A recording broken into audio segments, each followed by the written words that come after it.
All right, hello. Hello, can you hear me all the way in the back? Yes, okay, great. All right, welcome everyone.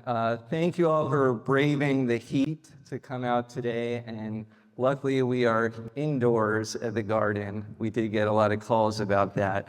But here in tropical Miami Beach, you never know how the weather will be, but we thank you all for coming and joining us here. My name is Daniel Siraldo, and I'm the Executive Director of the Miami Design Preservation League. And our organization was founded in the 1970s to preserve, protect, and promote architecture, culture, the environment, and a lot more here in Miami Beach and beyond. And so we're very excited to have our ongoing lecture series regarding the art of architecture. We also have some board members here, Sarah Ledick, who is our Programs Committee Chair. We have Sandy Sidmore, our Board Secretary, Janice Good, who's on the board as well. And I hope I'm not missing anybody, Joe Manning, former board member, and a lot of other great members. If you're not a member, please consider becoming a member. You could do it anytime online at mdpl.org. And with your membership, that supports our ongoing mission. I also wanted to mention that we have only one event left in the Art of Architecture series after this, and that will be June 7th at the Bass Museum. And actually, we have the speaker, Thorne Grafton, hiding there in the front row, who's going to do a talk about historic preservation and resiliency and a lot of interesting things from his own history. I should also mention that we have the Collins Canal, which is adjacent to this space, that we are working to get designated as historic. It would be the first body of water designated historic in the city, and we feel that it is very important because it played a key role in the early development of the city. Unfortunately, as always, we have some opposition, so stay tuned because we want to make sure that you think a body of water would not be controversial, but welcome to Miami Beach, So we're going to keep working on that. Maybe we'll get some help from Thorne as well with some of that history.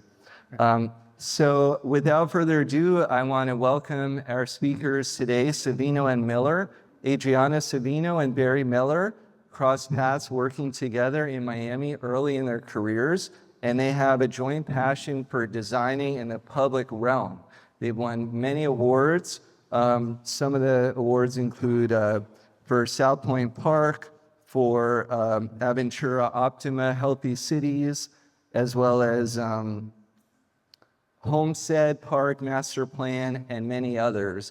And they're also longtime residents of Miami Beach. So please join me in welcoming them. Also at the end, please make sure to fill out a survey so we could know how it all went. So without further ado, welcome. All right. Can you all hear us? Okay, Good. perfect. Okay, great. Well, thanks everybody for coming out today to hear us. We're having hopefully a wonderful presentation for you. We also want to thank Daniel for inviting us. Oh, okay. Okay. We want to thank right here. Okay. Wow, it's loud. We want to thank Daniel and MDPL for inviting us back again. I was telling Daniel, I think he was still in college when we did our first lecture for MDPL back at the Smithsonian some time ago with Randall Robinson. So we're thrilled to be invited again, and we want to take this time to salute your dedication and MDPL's dedication and commitment to preserving, what's best here in Miami Beach. You guys have done a wonderful job holding back the forces that be. So we salute that. That's basically what we've been trying to do for our professional careers since we came to Miami Beach. Yeah, we're gonna, in summary, talk about our work and about living and working in South Florida, and particularly in Miami Beach, what we have learned in terms of preservation and adaptation to new times. Basically, we're going to have an introduction to our firm, Savino Miller, the historic background of Miami Beach, the ecology, urban realm, and architecture. Our early work complementing historic preservation in the Art Deco district, current issues that we face today, and the principles applied in our work, and one case study, the Bayshore Park, that kind of includes all the components of our career. Your turn. Oh, I guess this is sure mic time. So just a little brief history. We started working in Miami Beach, mainly in the Art Deco district from 1985. We are a multidisciplinary practice that do a lot of public and private sector work, both of them, at all scales, from the residential side to the large parks. Our mission, there I'll read it, we work to preserve, enhance, and transform environments to enrich the human experience and promote ecological stewardship. We believe that design should consider and respect context, bring people together, and foster a greater awareness of place. We love this quote by old Henry David Thoreau. We apply it to our practice. It is something, I'll read it, it is something to be able to paint a particular picture or to carve a statue and sort of make a few objects beautiful. But it is far more glorious to carve and paint the very atmosphere and medium through which we look, to affect the quality of the day. That is the highest of arts. That's what we try to do in landscape architecture and our open space design. Well, you can talk about yourself. Well, I'm a native Miamian, and went to UF in landscape architecture way back when. I went back a little bit later to get my master's in urban and regional planning. I began working at Wallace Robinson Todd, WRT, which is a multidisciplinary firm as well, architecture, landscape architecture, planning, urban design, and that's where I met Adriana.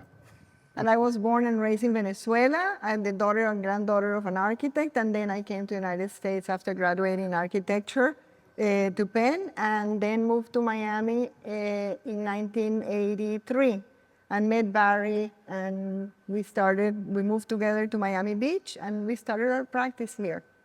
So we're going to talk about the historic background, urban realm, architecture and ecology in terms of preservation and sustainability. What we have learned. South Florida urban metropolitan region, and in particular Miami Beach, has historically been tied to the water due to the location between the Atlantic Ocean and Biscayne Bay. South Florida, as well as Miami Beach, depend on water for sustenance, tourism, recreation, and transport. Our land use development models have historically neglected our natural systems impacting surrounding water bodies and aquifers and the land we inhabited. So we can see in this map, where we are located, this is all about South Florida. We are surrounded by water. The beach is super important. You can see there, I think that's a Collins Canal. And historically, even Paul McCartney came here to fish. I thought the Indian Creek. I'm not allowed the mic. Miami Beach is one of the most urbanized barrier islands in the United States. This is actually from the city, with roughly 90,000 residents and more than 6 million visitors a year. The natural environment includes the ocean, waterways, coastal dunes, few mangroves, shorelines, 7 miles of wide beaches and parks, green spaces of various sizes. As such, the city has a unique challenge balancing its natural ecosystem while improving the quality of life for its residents and visitors. This is a picture before and after what it has become. Going way back to the early 1900s, 1900, 1910, right when City of Miami Beach was just after it was just incorporated. On the top left there, you'll see Indian Creek. That's the old lagoon. Basically, it was a mangrove thicket. And just a pristine marine coastal habitat environment. And on the bottom left, that's Lincoln Road cutting through. Some of you may have seen this picture before. That's what it looked like when they cut through the coastal hamlet, east to west. And on the right side here, that's what would soon become Collins Avenue. This Collins Avenue was essentially built on the primary dune of City of Miami Beach, and that's why if you look at the maps, the elevation maps, you'll see a spine along where Collins Avenue is. That's the highest part, you know, except for developed land. It's, of course, the highest part naturally in the city of Miami Beach. It was on the primary dune. In terms of the outdoors, you know, they were really smart, even in the beginning, thinking about resiliency. We had Lummus Park, which is like along the coast. It's a green space that really, I don't think, maybe they were thinking about it, to protect the city against storm surge. So they have that linear park that connects, that protects the city. And in the middle, you have in the middle south, you have also South Pointe Park. That also was a land that that is the first line of defense for the city. Other open spaces, like today we have Lincoln Road there that is starting to develop Top left. on the top left. And in the top right, you have Española Way, that is also one of the premier open spaces. So we have a collection of different type of spaces, open spaces, that we use and that are really important, that informed us how to treat open space. And of course, you have the beautiful Raleigh pool that is also a signature iconic element in the outdoors of all these buildings. So the urban realm itself, how do the buildings and the streetscape come together, you know, in the open spaces together? That's what creates really the urban realm, how we feel when we move around the city and walk through the city. And there's another, we like to say this old Zen saying, the reality of the vessel is the space within. And that's how we also look at a landscape as well. You know, the building walls are there, but it's moving through the space that really creates what's essentially a lot of your reality and what you're thinking about and doing for a lot of the day when you wander around. So what we found out and what we talked about early. Yeah. Go ahead. You know, the building design, you know, buildings were designed without air conditioning. So the semi-public porches and courtyard invited residents to go outside, created social interaction. The streets lacked street trees. So the people really hang around those porches. And the street was really to move cars at the time and to connect. Preservation of open space next to the beach was also very important. Yeah, the preservation, I mean, the genius of whoever decided to preserve Lummus Park really created, you know, the premise for the Art Deco district. You know, the buildings are amazing, but it's that interface between Ocean Park and then the district on Ocean Drive, which really makes Miami Beach really unique. There's not many places in the world like that. The Art Deco district also is one of the largest collection of Art Deco buildings. And the buildings in themselves, we think is... Oh, okay. Oh, I'm sorry. That was better? Oh, okay. Okay. The preservation is one of the, you know, the preservation of these buildings is also sustainable. We think it's better to preserve than to demolish and to start new. I think finding the way of preserving this collection of buildings is really important, and we're lucky to work in a lot of them, and this is a collection of some of them. And we understand that there is a big threat, you know, the sea level rise, and we have to figure out a way how we're going to solve this issue. Let's start here. Sure, historic and open space preservation. So we, as Adriana said before, we got our start back from really 1985 with the resurgence, right smack dab in the middle of the resurgence of the Art Deco district. There's a lot of capital coming down from New York, Jersey, the Northeast. There was no capital coming from South Florida.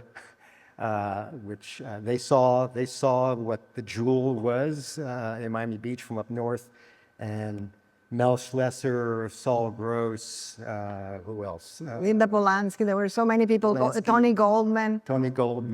You know, they saw the gold mine here, and they you know, put their money where their mouth was, and really started buying up these buildings really quickly. And we were right there with these guys, you know, working with them. with the outdoor spaces, within the buildings, the courtyards that Adriana alluded to before, and the terraces being a fundamental part of the social fabric, of the urban fabric, which makes Miami Beach very special. Yeah, we kind of convinced them that these small open spaces were as important to complement the buildings to really create a cohesive idea of the space. And we think was a significant contribution at the time. In that sense, we are going to show the almanac where we convinced the developer that instead of doing a circular driveway in Collins Avenue to bring the people to the building, we convinced them to convert the first floor, the basement of the building, into a commercial, so we could create a plaza there to bring people and to activate the street. And he did it, which is great. He agreed. And in that sense, most of our work in the Deco district and in Miami Beach was focused on activating the street and creating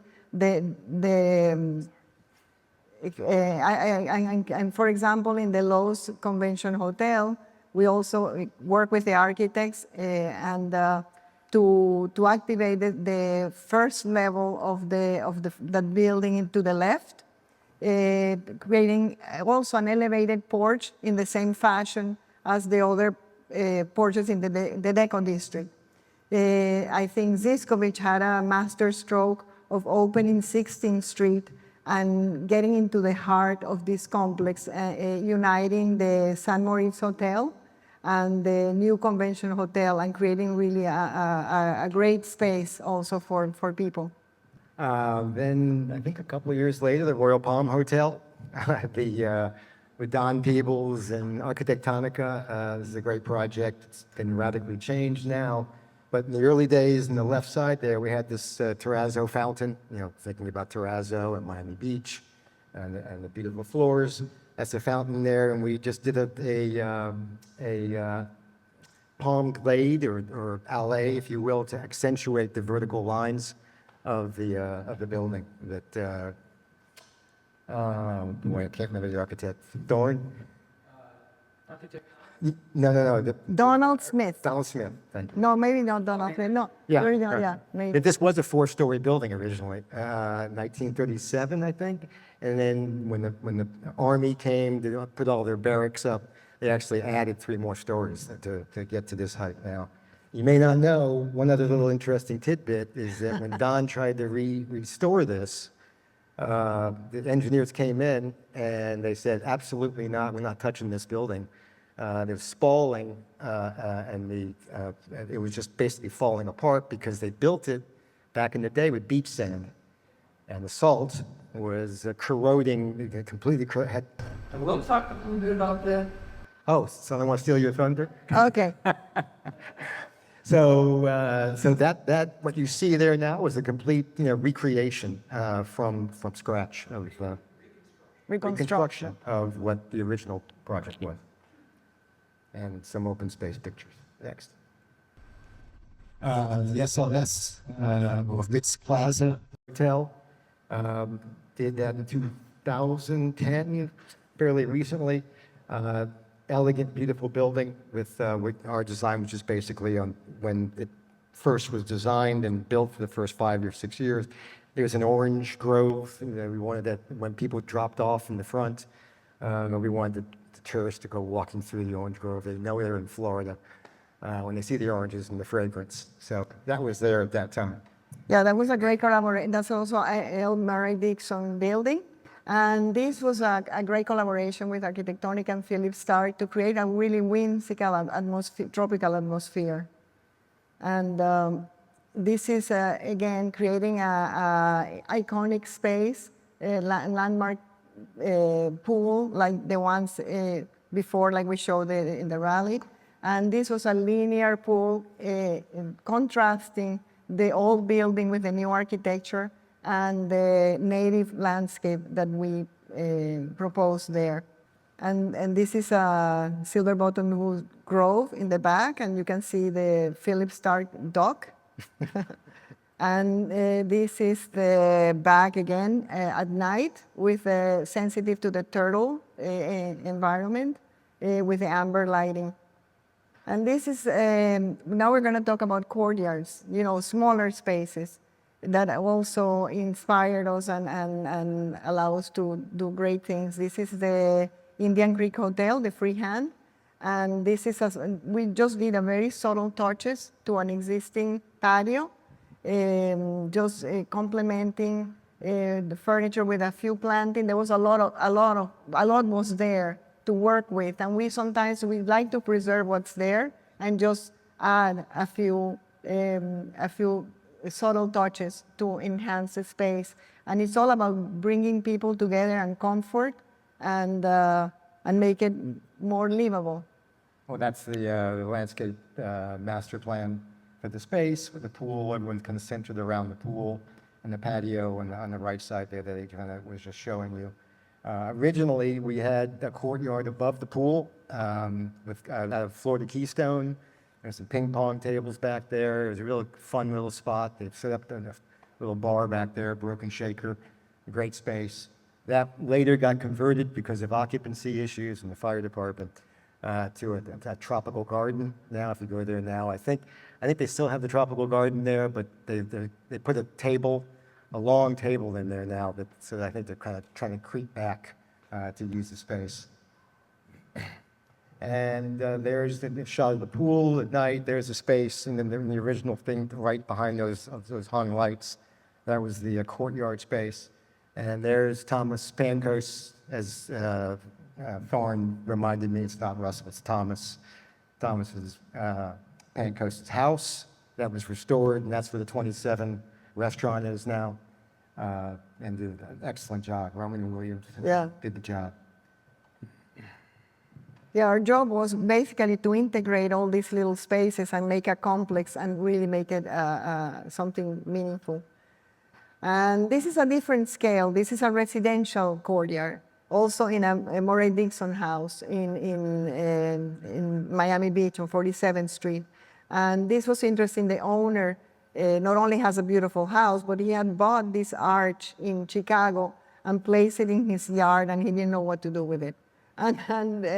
This was all weeds and grass, and the arch was there. And so he calls and says, "What do you think I can do with this thing?" And so we transformed that space. It's the entry to his house, and he has a beautiful arcade gallery, and that you will see next. Yeah, what we did, we kept the arch right in place. It was a little fragile, so we didn't want to move it anywhere, just in case it got busted up. So we actually just lifted the fountain to the arch. And we put a little pipe back in there, so it was a waterfall, right where the arch is in the back. And just did the tropical planting, bromeliads and the lilies, the native water lilies. Another view. The man, it helped us that the man is a flora and fauna freak. He loves, all kinds of strange plants and strange fish. And strange fish. This is a natural pool. It's not all fish, all kinds of crazy fish are in this thing.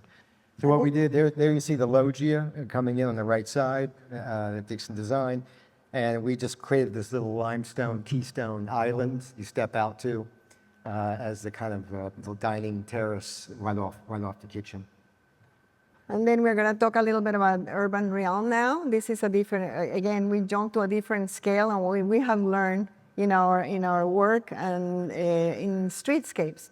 So this is our work in 41st Street. 41st Street was when we worked a long time ago, I think 1998 was the renovation, the master plan that we did, and was really, nobody knew, it was just a corridor. And we kind of started working, creating some bulb outs to allow for life in the street, to allow for restaurants so people could go there. And I think happily today we have one on 41st Street and on Alton Road that we have tables, a grill house, I think it's called. And then we have Starbucks there that also uses the sidewalk. We have several ones that today use the sidewalk, which is great. And now they're doing a new redo of 41st Street. We hope that those spaces stay. I think they are consolidated. Added to, yeah. And of course, we have some planting and trees and all that. And we wanted to add a median, but that never happened. Also, we did an iconic connection inspired by the Giller building at the entry of Miami Beach, who has the mosaics, and the Eden Rock in the other side that has the mosaics. So we thought that an idea was to refurbish this bridge and add the mosaic to tie Miami Beach together and to create an entry. And also we proposed an iconic lighting and a very simple railing that also from the 50s kind of tied to that type of idea. And we were lucky enough because we widened the sidewalks. That was another key element. 5 to 10 feet. 5 to 10 feet was and DOT didn't expect us to have added a jersey barrier or change the railing just because we widened the sidewalk enough. So we were very lucky because at the same time they were doing the Brickell Bridge and they have all sorts of jersey barriers and we were terrified about that. And we did a master plan back another streetscape, Washington Avenue, from 5th Street to I think 16th Street. So we did the master plan back in 1999, and subsequently did some added all the coconut palms. You see them now. Now they're really tall. This is fairly new. And the thing, they're super tall. Maybe they can be added to. And maybe some of you might have remembered the ill-fated canopy trees in the median from 5th to, I guess now from 8th to Street. Where the median gets wider now, they went back in and put some canopy trees, which completely changes the character of the space. Here now, it's just the palm trees when you go through. So we'd love to see this come back, one day. It's interesting because originally we proposed canopy trees along the sidewalks, Yeah. but the merchants were really against it because they were afraid that people wouldn't see their signage. And that's a misconception, we think, that in general there is in commercial streets, because we think that people would go to places if they have shade. People don't care if they see the signs or not. But that's a misconception that happens. This is Española Way. Actually, it's Española and Drexel. We didn't do Española Way. Well, we were hired by the Urban Development Corporation to do the terminal area of Española Way. And at that time, that was, I think, around year 2000, more or less, 2002. We proposed to have building to building inspiring the Spanish plazas that it became now like I think was like the first Warner that was created in South Florida, because at the time nobody did those type of proposals. And the idea was to create a place, to flexible space, so they could have markets and stuff like that. And then the connection to that space, which is to the west, we propose large trees and to create like that pedestrian environment to bring people in. Marvelous, yeah. Yeah. Maybe it's on 17th Street on Meridian, the Miami Beach City Hall complex. Prior to this, it was just kind of a strange conglomeration of buildings, no real rhyme or rhythm to it. So we were asked to kind of create a master plan for that whole city block. And this is the entry into the administration building right on the corner. Some of the things we did, we incorporated. Go ahead to the next one. Well, the preservation of the tree. Yeah, we saved the gumbo. These 3 gumbo limbo trees were there. So what we did is built around those and kind of descended down to those, because at the same time, we wanted to be at the same, go back one. We wanted to be at the same elevation of that door, the garage. This is Perkins and Will's garage structure and administration building, and the administration building, which you don't see on the right. So we stepped up along at the edge, just like the old courtyard terraces, to kind of create that little semi-public space.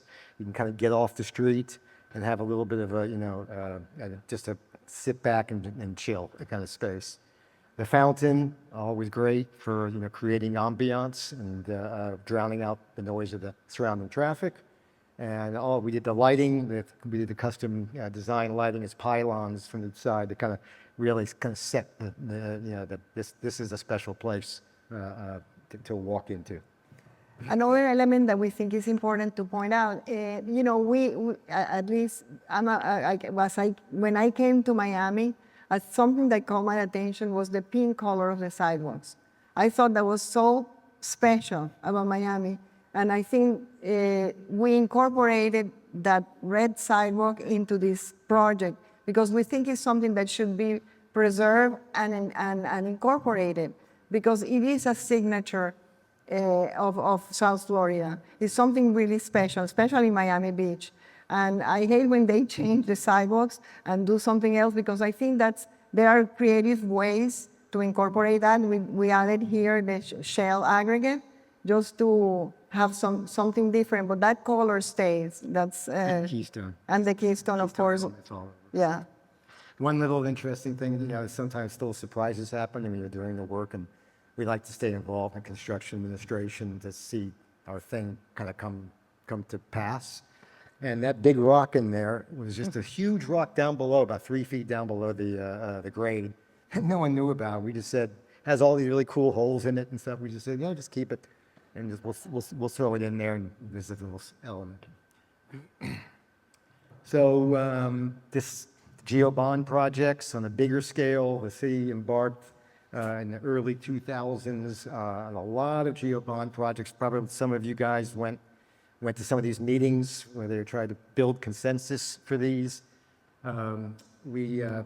This essentially typically what we would do, and all of them, we worked on a bunch. We worked on Venetian Islands, Nautilus, Lagores, et cetera, et cetera. So our typical first move was to say we want to calm traffic, number one. How do we calm traffic? We want to narrow the streets. So the streets, as Adriana said before, the streets in Miami Beach are way too wide, especially in the Art Deco district, the north-south streets. Okay, It's ridiculous. So narrow the streets down to 20 foot for a two-way street, one way each way.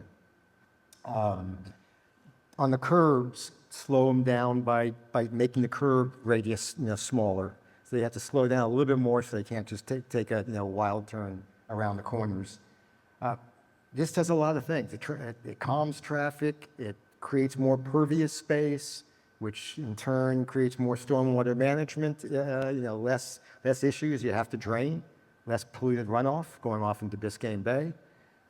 It gives the landscape architect a little leverage too on where to put the trees and palms, especially when related to overhead wires. So it all starts at narrowing streets, and hopefully one day underground and electric will help a lot as well. We also did some interventions which have been done next to Nautilus School in terms of the streetscape, and next to Muss Park. I'm not sure you remember Muss Park. Used to go and join at about a 10-degree angle to Prairie Avenue, and it was bad, dangerous. So we just stopped that and put a little crook in the road. So they actually, some of the things you do, sometimes people miss. And current issues. That's where we are. That's where we are today. Resiliency and adaptation. But we always had kind of in the back of our mind all these things were building up to today. Really, our urban interventions have led to climate change and sea level rise, resulting in many environmental, cultural, and social issues in our region that need to be urgently addressed. Excessive heat, stormwater management.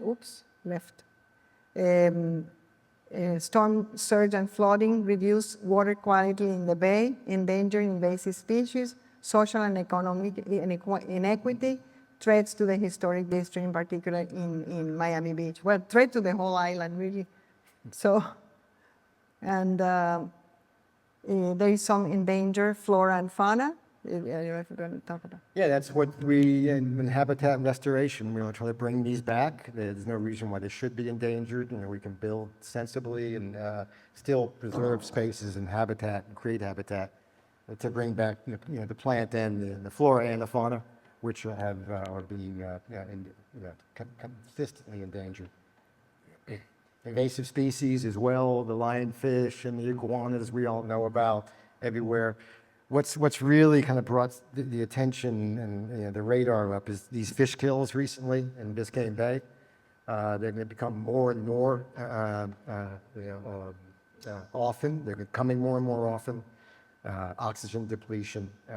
This is coming from septic, tanks from Miami. Polluted runoff from the beach. The pumps and pipes strategy. Our old previous chief engineer, who's gone now, would just dump water straight from the streets out into the water, and the Herald kind of got wind of that. I'm not sure if you remember this incident when they saw the plumes coming out and fish were dying left and right.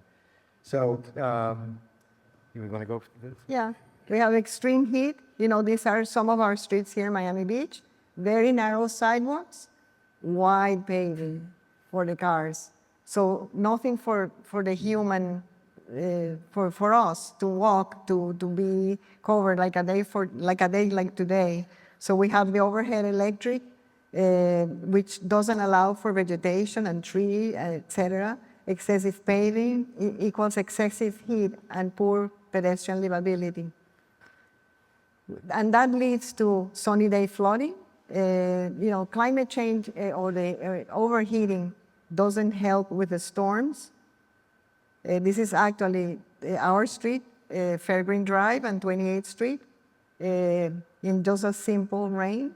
Yeah, that was a big rain. Well, not that bad, not that little. We've been married 39 years, so Yeah. We disagree sometimes, but it was not such a huge event. And the concerns, inundation rates will likely exceed our ability to provide solutions, even with enormous investment in infrastructure such as pumps, land elevation, and desalination technologies. People will start moving inland from coastal areas as the cost of living becomes too great, causing climate gentrification. As our neighborhoods undergo redevelopment and investment, current residents will face increasing cost of construction, insurance, and property taxes, making our neighborhoods unaffordable. And I think that we are seeing some of that right now in Miami Beach. A lot of people are changing their properties, and they are becoming quite expensive. But we have the opportunity to plan more comprehensively and to find a balance and a middle way to kind of address these issues that will enable us to restore habitat and adapt to it. That's what we have to do. We have to learn how to live with water, basically. You've heard the expression before. So some of the strategies that we think may be helpful in that, we need to make master plans flexible to allow for technological adaptation. That means a monitoring effort, feedback mechanisms, so that we can see and find out how our planning is really working. Often, we've been involved with it. You do the master plan, it's kind of like done, and no one kind of checks to see what performance is, performance criteria. We want to incorporate low-intensity development methodologies and approaches, such as green infrastructure. It's vital that we have multidisciplinary collaboration between the project team, the stakeholders especially, so that's a big part of the project, and of course the municipality or whoever you're working with the client. So tools to be implemented incrementally that we need to think about. Number one, we underground utilities in terms of resilience. It's about power, putting it down below, and once you have that, you can do all kinds of things. The landscape architect up above. FPL will tell you have to put a silver buttonwood or a pigeon plum, little dinky little trees underneath these power lines. And as you saw, there's not that much space to move the tree away from it. They're really, really strict about that. Once the power line's gone, You can have street trees and large and gorgeous and completely change the atmosphere of the environment. Increasing tree canopy and shade, reduce the paving quantity to increase pervious space, swale wisps, green areas, as you saw in the bond projects. We're going to have to incorporate pervious paving systems, we believe, and the use of parks for stormwater drainage. You'll see a case study about that later on. Native planting, elevating floor levels, which everybody's doing now. FEMA now is making us go to 9, or everyone's usually going to 10 or 11. Storm storage barriers such as natural dunes, and as well as green roofs. Yeah, and also we cannot forget using local materials and solar. That's also something that we should consider to make the place more livable. So we've been involved in several master plans for adaptation. This is the Little River Adaptation Action Area.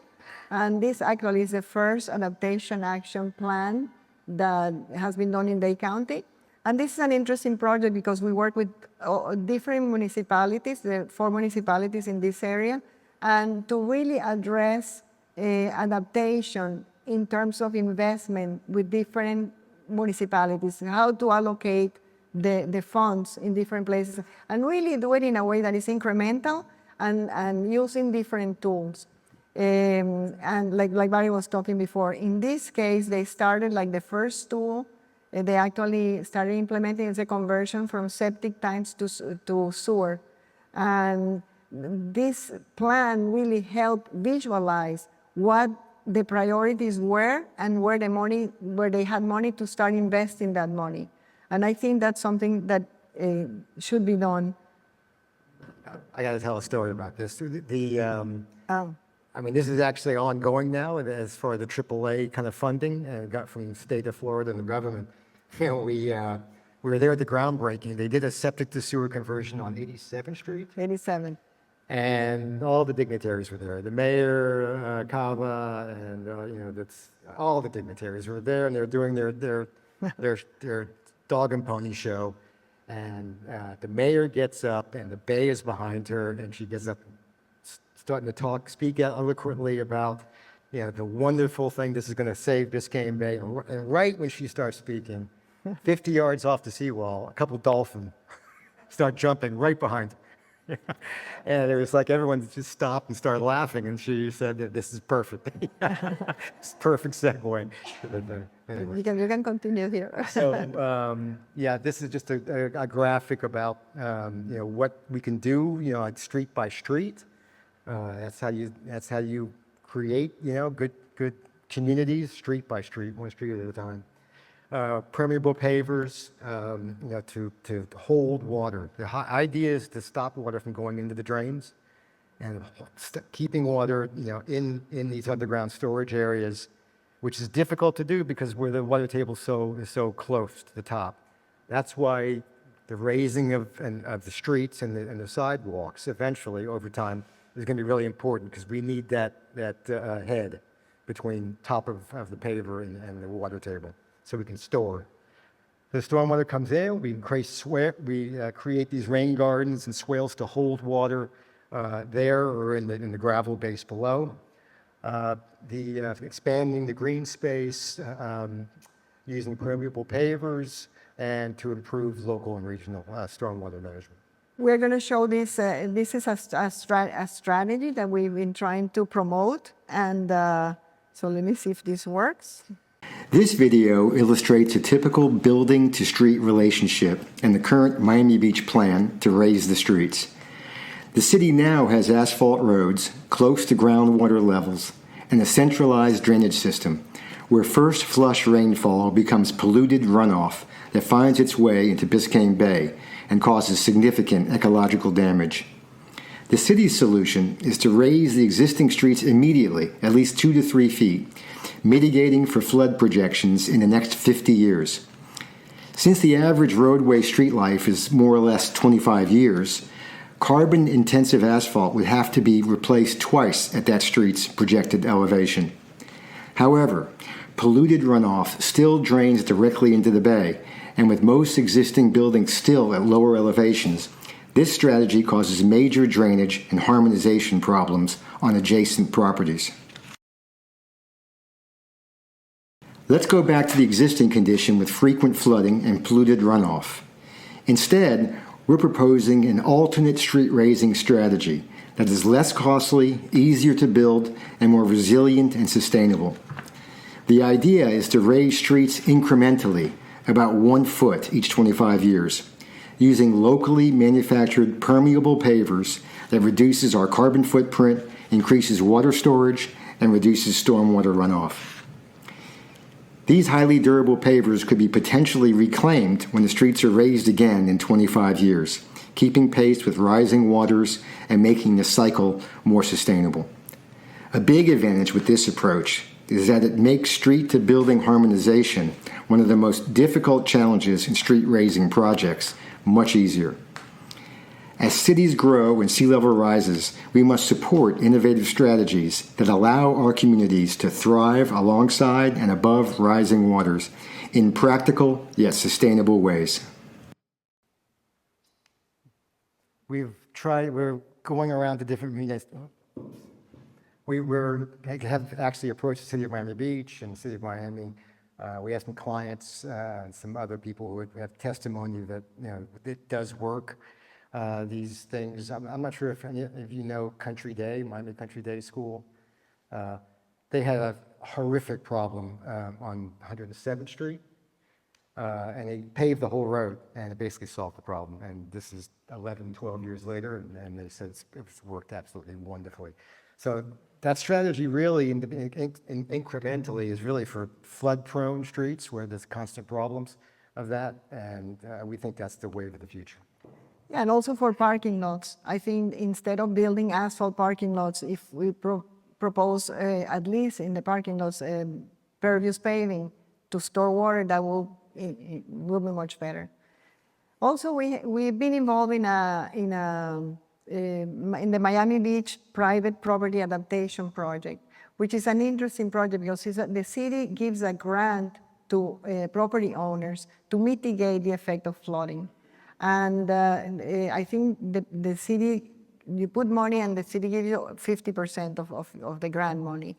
And that's great. So we are just showing an example of, it's like we said before, these are not solutions to the problem, but at least it's mitigating the effects of flooding in the properties. And so we have different, again, a menu of different solutions to apply to each one of the properties. Then this is our work for the Miami Bay Walk, River Walk, which is right now codified. And this is just a small example of a section of the Bay Walk where we propose also the use of pervious paving and to store water. We raised the seawall in some places, and this is also incrementally. It's not something that is going to be done throughout, but as projects happen along the bay, they have to incorporate these guidelines. And the idea is also to add some planting. I think it's 50% of the bay walk should have planting and shade. And this is and also where possible to build living shorelines. So this is an example of different type of planting along the shore, along the walk, and in the other side. This is using mostly native planting and plants that also can have wet feet, which is for flooding reasons. So yeah, that's kind of what we proposed. Again, this is street trees. This is our street, Fairgreen Drive. We planted these trees about in 1990, more or less, a long time ago. We came together with the neighbors and we realized that the street was too hot. And our kids were always playing in the street. So all together, each neighbor gave, I think, about 2 trees per lot. And we planted these oaks. They were like, a little higher than me. at the 7, 8 time, feet. yeah. And this is the way it looks today. So it's something that we don't have to wait for the city to do it. It's featured in the urban tree master plan, and I kid the arborist. I said, this was illegal. We kind of went out in our street and did it ourselves.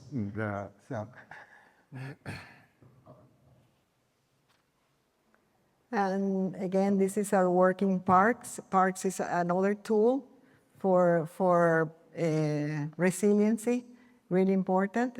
South Point Park is a great example. We work with Hargreaves and Associates in this park.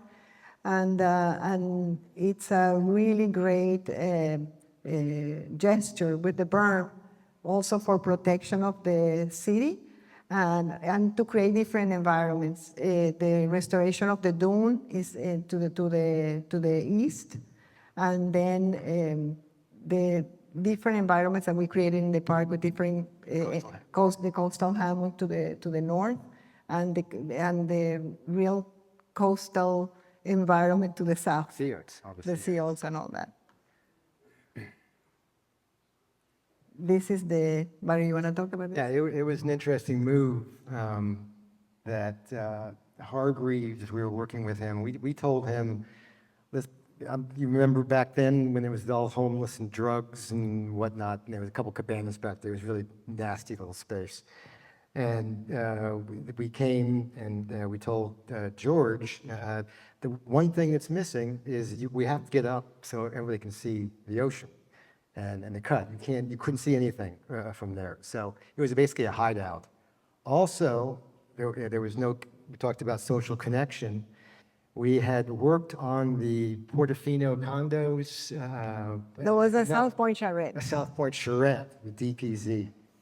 And we proposed at that time that how do they reactivate and re-energize the park?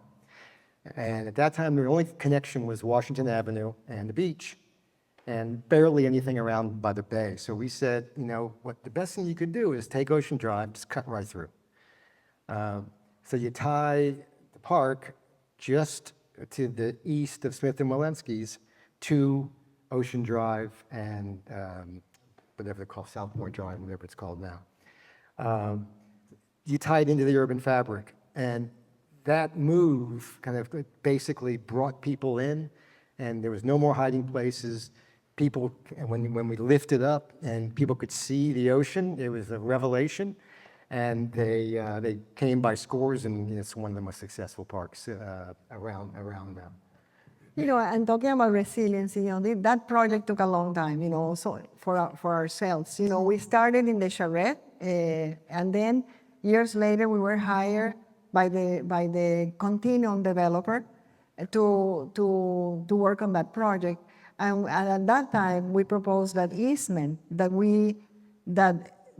connects Ocean Drive to the park, and it was implemented then, that easement. Because we knew that that would be super important for the park. Yeah, when we proposed it, I said crazy. That's a private property. Private property, they're never going to split their property up. It's just too valuable, et cetera, et cetera.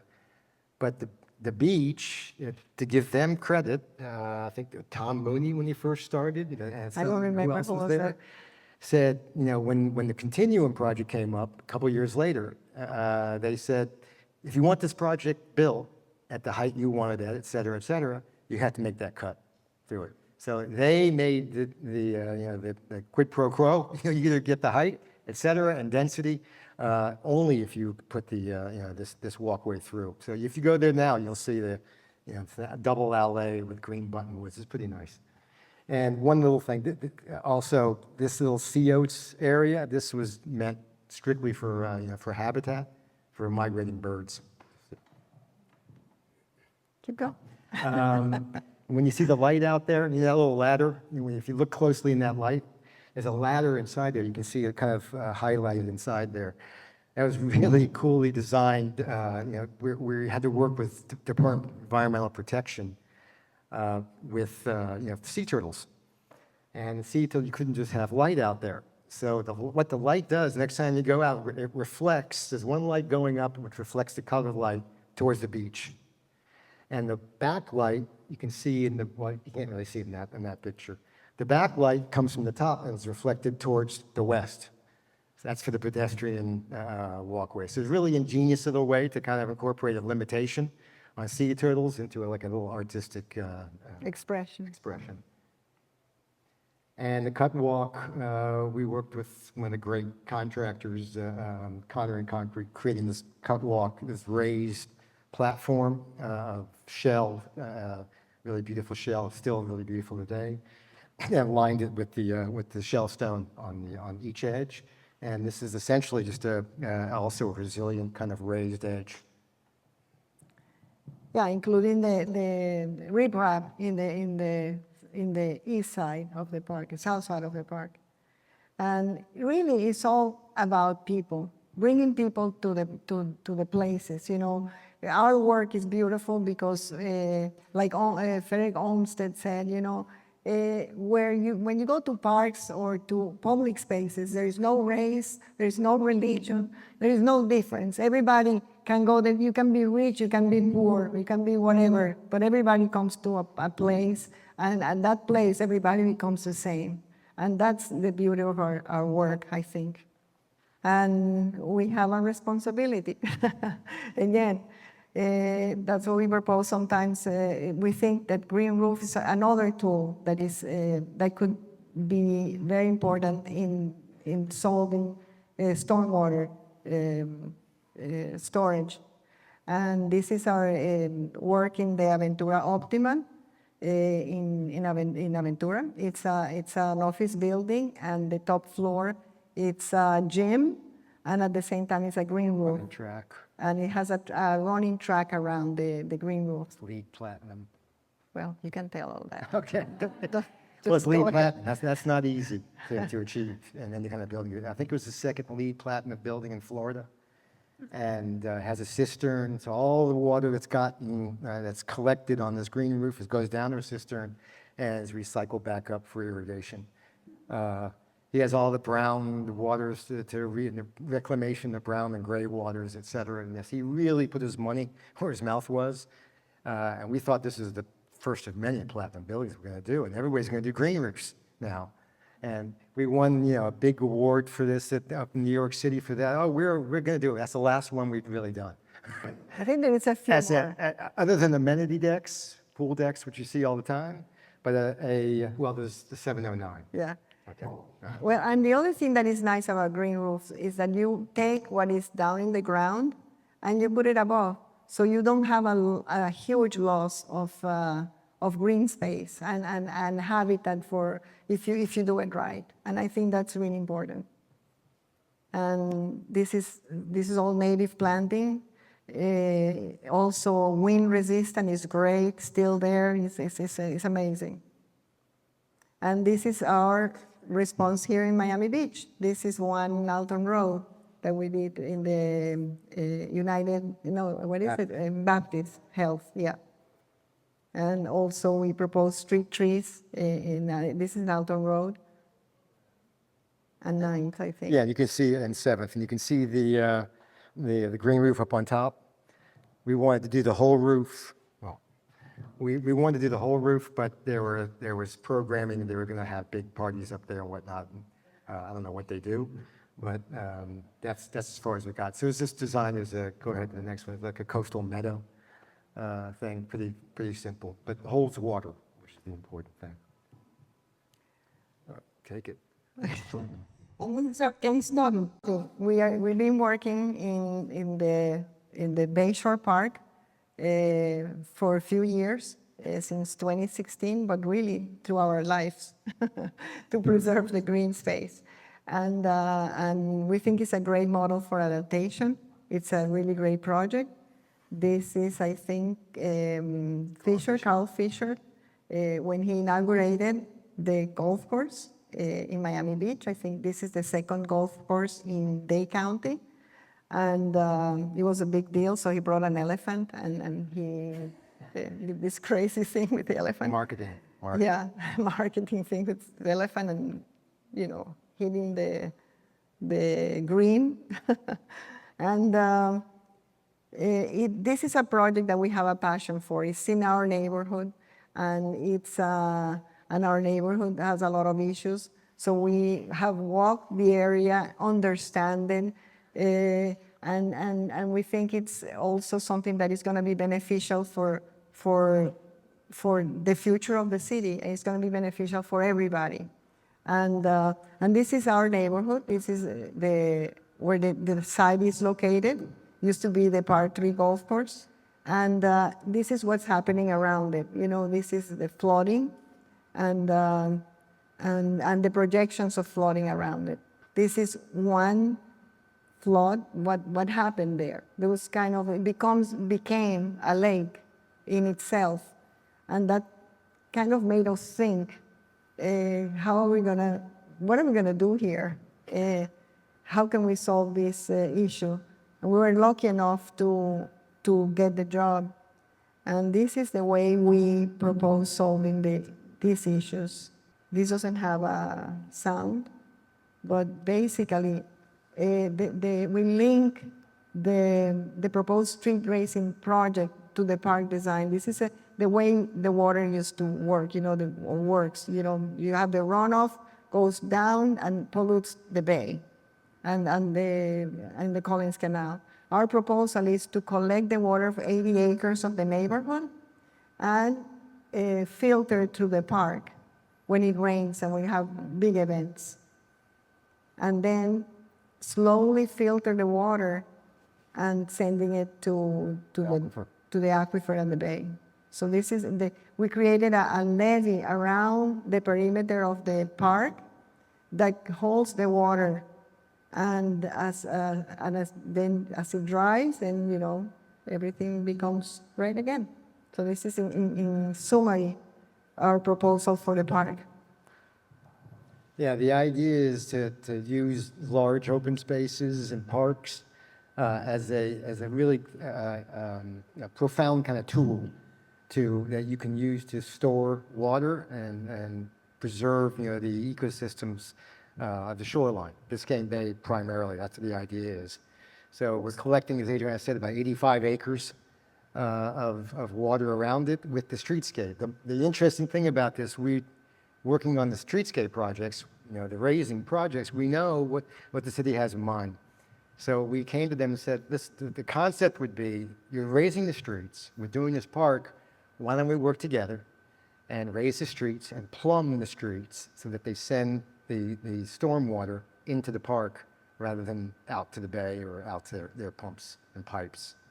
So they bought into it, and that's where we're in today. This lake can hold a huge amount, I can't remember the acre feet of stormwater. So this is, I guess, the mission: to create a passive park of natural beauty for community enjoyment and enrichment, reflecting our island's culture and ecology, while serving as a model of sustainability, stewardship, and resilience. This is a great park in terms of its location too, because it's nestled between two schools and the youth center. So we think it's a great place for people to learn and to understand and to reconnect to nature. And of course, as also an active component, it has some tennis courts, etc., and a playground, and, you know, all the components that a park can have. So our idea was, again, to create habitat and to bring, and we are part of habitat too, people, you know, and preserve the neighborhood and try to really, going back to preservation, if we do this every time when we can in these open spaces, then we will hopefully will be able to preserve the neighborhood around it. So one of the challenges was due to its prior use as a golf course and fertilization and whatnot, and, you know, methods in the past that didn't really, you know, weren't exactly, you know, environmentally friendly. Bad contamination, they found. Derm, we had to work with Derm for a long time to figure out how we can do the arsenic, how we can cover and what's the best way without taking all the arsenic and all the soil out from the park. It's about 20 acres. And exporting it out, which is extremely expensive. And how do we reuse it on site, balance, cut and fill, and cap it Okay, so this, Oops. so the idea is fine, fine. So the idea is again, like Adriana said, remediation and sustainability. This is the three main forces. We wanted with the golf course, with Carl Fisher, we wanted to reflect the cultural memory and historical memory of the golf course through the landforms, enhance communities' cultural and ecological habitat, and also mainly to provide stormwater storage and improve water quality, not here and around the beach. And this is basically the strategy. It's very simple. This is the existing land with the contaminated soils and the existing trees. And, oops, it's not working. This is the idea is to use the soil that we're taking from the lake to cap the contaminated soils. And this is kind of create landforms that reminds of a little bit of the memory of the golf course, and also at the same time create drainage for the neighborhood and the park, while preserving the assets of the site.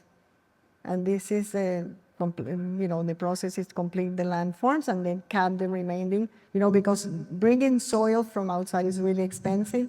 So using the contaminated soils for the bottom is one strategy. Of course, the most contaminated goes out. Then they start using the less contaminated soil to start capping the side. I don't know where we are.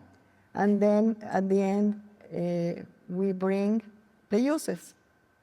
And also these are some of the different... Well, yeah, the idea was to use really purely native coastal hammock plants to minimize any kind of maintenance, number one, and fertilizer use and pesticide use. So we want to kind of create a kind of like a no pesticide zone and make it as natural as possible. We're creating littoral zones around this lake, to bring in some animal communities. The contractor's been great. You'll see a video. We really love working with them. And they are the protectors of the patos, the ducklings.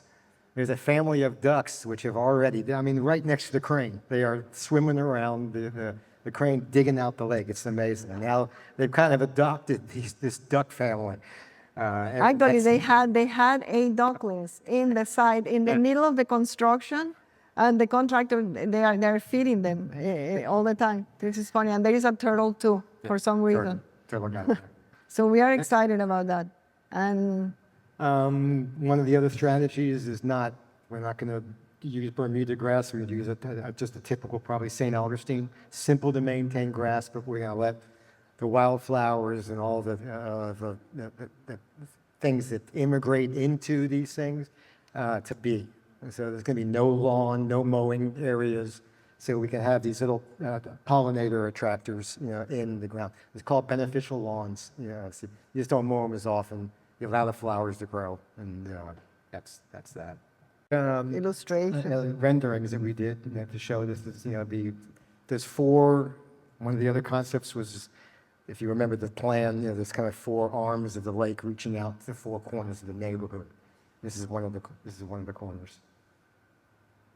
That's one of the main entries off of Prairie Avenue. It comes out to a deck, and we're building that. There's a huge banyan tree in the middle that we preserve. That's the island. That's the island in the middle of the thing. You'll see it in a second.